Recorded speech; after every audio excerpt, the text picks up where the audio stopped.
قانون بنا یا نہیں بنا یہ بحث تو ایک طرف رکھے، ملک بنانا ریپبلک بن گیا کہ جس ملک میں یہ چیز طے نہ ہو پائے کہ کیا اس ملک کا ہائیسٹ آفس کہ اس نے بل کے اوپر دستخط کیے نہیں کیے۔ آپ کا پہلا ری ایکشن کیا تھا جب آپ نے یہ سنا؟ ان کا ری ایکشن تو میں نے لائیو ٹی وی پر سن لیا تھا، آپ کا ری ایکشن کیا ہے؟ قانون بنا یا نہیں بنا یہ بحث تو ایک طرف رکھے، ملک بنانا ریپبلک بن گیا کہ جس ملک میں یہ چیز طے نہ ہو پائے کہ کیا اس ملک کا ہائیسٹ آفس کہ اس نے بل کے اوپر بسم اللہ الرحمن الرحیم۔ السلام علیکم ناظرین کرام، میں ہوں عبد الباسط سواتی اور آپ دیکھ رہے ہیں میرا ڈیجیٹل چینل۔ ناظرین کرام، پہلے آپ یہ ویڈیو دیکھیے پھر اس پر ڈیٹیل میں بات کرتے ہیں۔ آرگومنٹس تو موجود ہیں لیکن الٹیمیٹ جو اس کی ایڈجوڈیکیشن ہے وہ پھر سپریم کورٹ نے کرنی ہے۔ میں نے یہ ساری باتیں یہ جتنی آپ نے ساری یہ فائن لیگل پوائنٹس جو آپ نے اور سوالات جو اٹھائے اس کے اوپر ایڈوکیٹ تو سپریم کورٹ نے کرنا ہے، لیکن میں اس کو ایسے دیکھ رہا ہوں کہ یہ کاشف بھائی یہ ساری میننگ لیس کانورسیشن ہے۔ اس گفتگو کا پاکستان کو کوئی فائدہ نہیں ہے۔ اس گفتگو نے پاکستان کے جو بحران ہے اس کو مزید بڑھا دیا ہے۔ آج آپ کی سٹاک مارکیٹ 750 پوائنٹ گری ہے۔ کل میں آپ ہی کے چینل کے اوپر ماریا صاحبہ کے پروگرام میں تھا اور میں نے وہاں پر کہا کہ دیکھیے گا کہ کل صبح اس کا کیا ری ایکشن آتا ہے، دیکھتے ہیں سٹاک مارکیٹ کیسے رسپونڈ کرتی ہے۔ آج کریش کر گئی۔ ہم اپنے ملک کے اندر بحران کو ختم نہیں کر رہے۔ پچھلے ڈان لیگ سے یہ بحران شروع ہوا ہے، پورا 10 سال کا سائیکل ہے اب تقریباً، اور اس 10 سالہ سائیکل کے اندر ہم نے یہ جو بحران ہے یہ اس کی بڑی ہیوی کاسٹ ہم ادا کریں، اور ساری کی ساری جو کاسٹ ہے وہ اشرافیہ کی آپس کی لڑائی تو جاری ہے لیکن جاری رہے گی اور جاری بھی رہے گی، لیکن اس ملک کے 25 کروڑ لوگ وہ کاسٹ پے کر رہے ہیں۔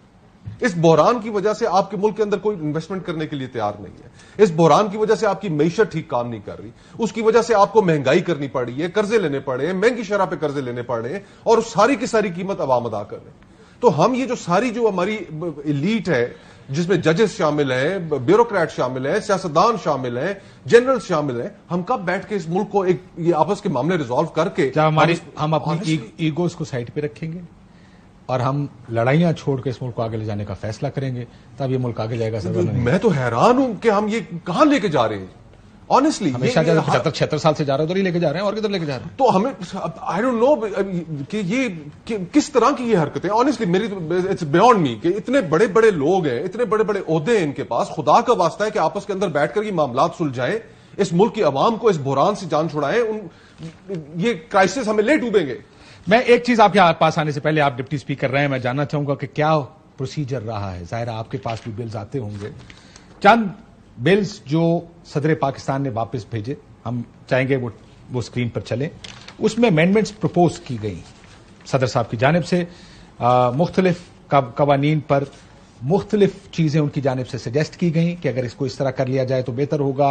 ہیومن رائٹس کا ایشو ہے کسی جگہ پر، کسی جگہ امینڈمنٹس میں ان کو کوئی خرابی نظر آئی، سو انہوں نے آرٹیکل 75(1)(b) کا حوالہ دیا لارجلی، جس میں بھی سب جو انہوں نے پروپوز، جو جتنی انہوں نے پروپوز کی ہیں کم از کم، اور یہ چند میں کی ہیں، باقی ہمارے پاس نہیں ہے۔ ہو سکتا ہے چند بغیر سائن کے بھی واپس گئے ہوں، یہ ممکن ہے، کیونکہ میرے پاس 4-5 بل ہیں یہ جو عامر الیاس رانا صاحب نے ٹویٹ کیے تھے آج۔ یہ بتائیے کہ آپ کے پاس کبھی بل آیا جس کے اوپر سائن نہ ہو یا کوئی نوٹ نہ لکھا گیا ہو؟ بسم اللہ الرحمن الرحیم۔ دیکھیں، آپ نے بھی یہ بتایا اور مصطفیٰ نے بھی اس پہ بات کی ہے۔ دیکھیں، جب پارلیمنٹ سے جب دونوں ہاؤسز سے بل جاتا ہے سائن کے لیے پریزیڈنٹ صاحب کے پاس، تو پریزیڈنٹ صاحب یا ان کو سائن کر لیتے ہیں، آ جاتا ہے کہ جی انہوں نے سائن کر لیں اور بل مطلب ہے کہ بن گئے۔ دوسری بات یہ ہے کہ وہ جب واپس کرتے ہیں اس کے پاس ایک نوٹ لکھتے ہیں کہ مجھے اس بل میں یہ اعتراضات ہیں، آپ اس کو وہ کر لیں، اور پھر وہ پارلیمنٹ میں دوبارہ آتا ہے، امینڈمنٹ کے ساتھ جاتا ہے، دوبارہ چلا جاتا ہے، یا اسی طرح واپس بھیج دیتے ہیں، دوبارہ چلا جاتا ہے، اور جب پارلیمنٹ سے دوبارہ آتا ہے تو پھر دوبارہ یا تو پھر ہم جوائنٹ سیشن سے اپروو کرا لیتے ہیں، جب وہ دوبارہ بھی نہیں کرتا پھر ہم جوائنٹ سیشن سے کروا لیتے ہیں اس بل کو۔ لہٰذا یہ جو بل ہے جس پہ انہوں نے بات کی ہے کہ مجھے یہ 2 دن 24 گھنٹے چل رہا تھا ٹی وی پہ کہ جی یہ بل جو ہے وہ بن چکا ہے، بل سائن ہو چکا ہے۔ انہوں نے تو کہا نا مجھے مس لیڈ کیا گیا، جھوٹ بولا گیا میرے سے۔ دیکھیے، جب ایک ورژن ہے ان کا، ہم تو بڑے چھوٹے عہدوں میں رہے ہیں، پریزیڈنٹ پرائم منسٹر صاحب کو جو ہے جو کلپنگز جاتی ہیں میڈیا کی روزانہ، اس پہ جاتی ہیں کلپنگز کی، یہ آپ کی ایکٹیویٹیز ہیں، یہ آپ کے حق میں یا آپ کے خلاف ہے، واٹ ایور جو بھی اپڈیٹ ہوتے ہیں، تو ڈیفینیٹلی پریزیڈنٹ اور پرائم منسٹر اور باقی جو بھی ہوتے ہیں وہ اس کو دیکھتے ہیں کہ یار یہ کلپنگ۔ سر آپ کے بھی پرائم منسٹر نے ایک دفعہ تقریر میں کہا تھا میں پی ایم کچھ تو ہوا تھا نا، پھر ایک تقریر میں انہوں نے کہا تھا اسٹیٹ ود ان اسٹیٹ ہے یہاں پہ، اس ٹائم بھی کچھ ہوا تھا۔ مسئلہ یہ کہ let's be fair about comments. کیا بولیں، کیا کہیں اس کو؟ کچھ نہ کہیں. میں تو آپ کو تسی میں یاد دہانی کا میں کیا نوٹس دے رہا ہوں. اس بنانا ریپبلک کی یاد دہانی کا نوٹس دے رہا ہوں جی آپ کو. نہیں تو میں انہوں کی نہ دیواں اور چلو پی ایم نہیں پی ایم ہے نا ایک ہی ہے پریزیڈنٹ نہیں کچھ اور کہہ لو. دسو تسی دسو میں کیوں دسا. جو شخص سب سے پورے پاکستان میں حلف لیتا ہے ہر عہدے کا, وہ کہہ رہا ہے کہ خدا کو میں حاضر ناظر جان کر کہتا ہوں کہ میں نے یہ نہیں کیا, آپ اس کی بات نہیں مان رہے. اچھا دیکھیں اب ٹھیک ہے یہ فیکٹس اب بات ہے. چلو پارٹی کے اندر بھی دیکھیں ایک ویو یہ ہے تو کون ریزائن کر باہر جاؤ یہ کرو وہ کرو. ایک فرض اللہ بابر صاحب کی ٹویٹ آپ نے دیکھی ہوگی, وہ پارٹی کا ایسا نہیں رہے, میں ان کی طرح ان کو بھی نکالنے لگے. آپ دیکھیں نہیں ان کو ٹویٹ پہ نہیں اپنے خواہش کے مطابق ہے. آپ ایسے لوگوں کو پارٹیوں میں آپ کیوں ہمیں مسلیڈ کرتے ہیں کہ آپ کو ٹویٹ پہ نکالا گیا تھا. دوسرا نہیں یہ دوسرا ٹھیکہ نہیں تو لوگوں نے پارٹی آنے لے جانا تھا. تسی لکھتا نا سر آپ کو ایک سیکنڈ آپ کی خواہش پہ نکالا گیا ٹویٹ پہ نکالا گیا. یہ میرا دوست ہے یونیورسٹی میں ہم اکٹھے رہے. سوال کا جواب دیتے ہیں ٹویٹ پہ نکالا گیا. آپ کون سے ایجنڈے پہ کام کر سوال پوچھ رہے ہیں آپ نے کہا ہم تو لوگوں کو لانے والا ہے. ٹھیک ہے اب ایک بات چلو ہم نکالنے والے بھی ہیں نا. ہم نہیں میں کوئی نہیں چاہتا کہ کوئی ہماری پارٹی سے نکلے. ہم اس بات پہ اگری کر لیں, چلو ہم اس پہ ڈیبیٹ کر لیتے کہ پریزیڈنٹ صاحب کی بات ہم نے مان لی, ان کی ٹویٹ ہم نے مان لی, انہوں نے خدا کا واسطہ دیا. ٹھیک ہے اس کے بعد آج انہوں نے آرڈر کیا ہے کہ میرے سیکرٹری کو ہٹایا جائے اور اس کو لا جائے. فار ایگزامپل آج ہم یہ مانتے ہیں کہ انہوں نے شاید کوئی تفتیش کی ہوگی اور اس کے سیکرٹری نے غلط کام کیا ہوگا, تو اس سیکرٹری نے جو پورے پاکستان کے پریزیڈنٹ کو اس نے پورے دنیا میں بدنام کیا, اس کی یہ سزا ہے کہ اس کو ٹرانسفر کر دیں. پھر اس کو کیا سزا دی؟ تحقیقات ہونی چاہیے آپ کے خیال میں کہتا ہوں تحقیقات ہونی چاہیے. اس کے بعد جو بھی قصوروار ہے, اس کے بعد اگر پریزیڈنٹ قصوروار ہے, ان کا استعفیٰ تو بہت پرانا پینڈنگ پڑا ہوا ہے, جو انہوں نے آئین کی خلاف ورزی کی جب اسمبلی توڑی تھی تو پرانا قرضہ بھی پڑا ہے اس کا. لیکن ہم بھی کہتے ہیں آئین کی خلاف ورزی کا جو انہوں نے اسمبلی توڑی ابھی توڑی ہے جو نہیں جو پچھلی دفعہ پچھلے وہ پرائم منسٹر نے ان کو ایڈوائس بھیجی تھی نا. ہاں انشاءاللہ میں آپ کو بہت جلدی بادام کا گفٹ بھیجوں گا تاکہ آپ کا. سر مسئلہ یہ ہے کہ پریزیڈنٹ کو آپ کہتے ہیں کہ وہ یہ فیصلہ کرے. نہیں یار میرا خیال ہے غلط ہے. کاشف بھائی ایک اور بھی چیز ہے اس میں کیا بات کر رہے ہیں, بات وہ کریں جو میں کہہ رہا ہوں صدر کو پی ایم کی ایڈوائس آ گئی ہے. نہیں میں کہتا ہوں he has to act on that advice. میں کہتا ہوں آپ کہتے ہیں نہیں جی یہ ایڈوائس ٹھیک نہیں, ہماری والی ایڈوائس ٹھیک ہے, وہ کیسے فیصلہ کریں. آپ یہ ہے کہ میں یہ کہتا ہوں عدم اعتماد کی تحریک شروع میں یہ کہتا ہوں کہ پریزیڈنٹ صاحب کی ٹویٹ ہم مان لیتے ہیں, انکوائری ہونی چاہیے نا. بالکل ہونی چاہیے. اگر اس سیکرٹری نے یا جس نے بھی غلط کام کیا اس کو سزا دینی چاہیے کہ اس کو ٹرانسفر کرنا چاہیے. بالکل سزا دینی چاہیے. تو پھر اگر ثابت ہو تو پھر اسے کیوں سیکرٹری کو ٹرانسفر کیا. Let's come back with this question.